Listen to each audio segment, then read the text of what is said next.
Alors, un élément donc maintenant, c'est que on a un énorme tableau et que ce tableau, il va falloir l'imprimer et bien entendu, il ne va pas loger sur une page.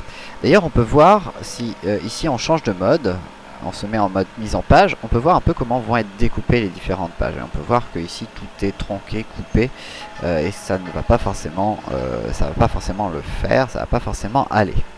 Donc comment faire pour pouvoir à présent présenter ce tableau et pouvoir le faire tenir finalement sur une page ou plusieurs, mais en tout cas éviter d'avoir ces ennuis au niveau de notre tableau. C'est très simple. Dans un premier temps, ce que l'on va faire, c'est qu'on va aller dans Fichier, Imprimer, et on va voir ici l'aperçu. Et bien on va tout simplement configurer cet aperçu. Première chose que l'on peut faire, c'est l'orientation.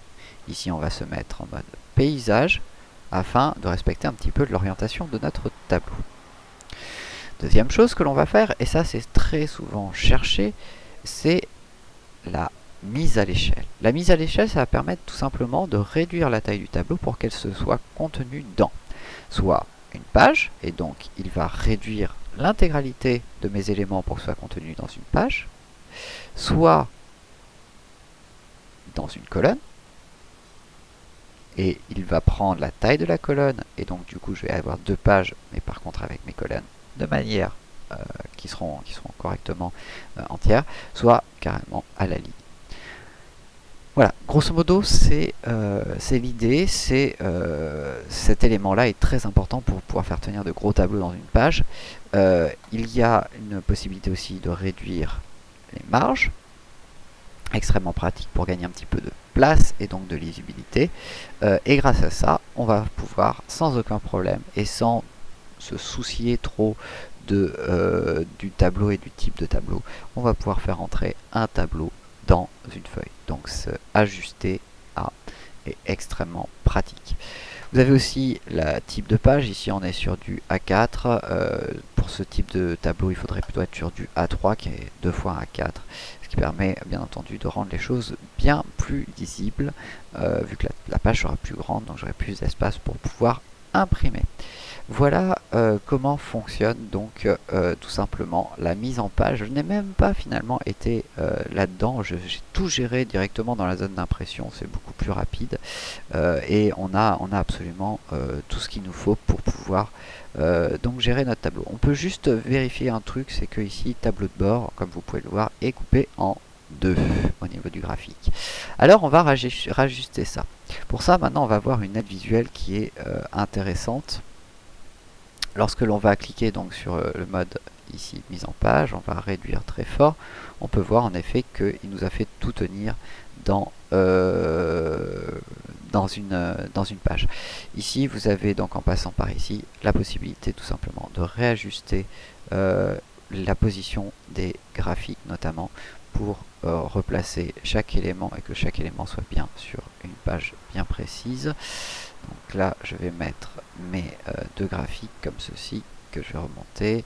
Je vais mettre le troisième même à côté, comme ça on aura une page avec les graphiques, une page avec le tableau de données. Voilà, tout est parfaitement présenté. Il ne me reste plus que tout simplement à imprimer ce graphique, ce tableau sur mon imprimante. Voilà, j'espère que ça vous aura débloqué des situations. La formation donc sur les bases d'Excel est à présent terminée. Je ne pense pas avoir oublié de choses vraiment importantes sur Excel. Bien entendu, on n'a pas vu toutes les fonctionnalités, il en manque énormément.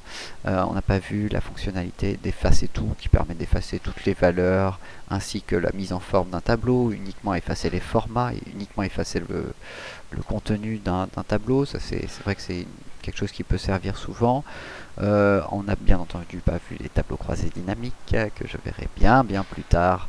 On a pas certains éléments qui se rajoutent pour rajouter par exemple une image, une forme. Bon, ça c'est des choses que vous avez déjà vues dans Word et Excel, ça fonctionne de la même manière. Dans Word et PowerPoint, pardon. C'est des choses qui se font de la même manière sous Excel. Dans les formules, bien entendu, on n'en a pas vu la moitié. On a vu les formules les plus utilisées, on a vu comment formater un calcul. On n'a pas vu le tableau de données, mais c'est normal, il faut faire la formation niveau 2 pour vraiment utiliser cet outil-là. Mais on a vu quand même énormément de choses. On a vu notamment une grosse partie de la mise en forme. Faites attention, j'ai pas parlé de ça, mettre sous forme de tableau. Ça, c'est clairement à éviter pour l'instant. N'utilisez pas ces fonctionnalités-là. C'est vraiment pour des choses trop spécifiques. On n'a pas vu un certain nombre de choses, des styles de cellules, etc., qui permettent de gagner du temps et de créer des styles personnalisés. Néanmoins, on a là déjà suffisamment pour pouvoir réaliser déjà beaucoup de types de tableaux. Je pense que vous pouvez déjà, rien qu'avec cette formation, vous confronter à énormément de problématiques sous Excel sans aucun problème. Bon, j'espère que cette formation vous avait plu. Encore une fois, si vous avez, abonnez-vous à ma chaîne pour avoir les mises à jour des formations. N'hésitez pas à cliquer sur M. N'hésitez pas à me laisser un petit message. Tout ça, c'est toujours appréciable. Et je vous souhaite une bonne formation si vous êtes en formation, une bonne continuation si vous êtes en activité.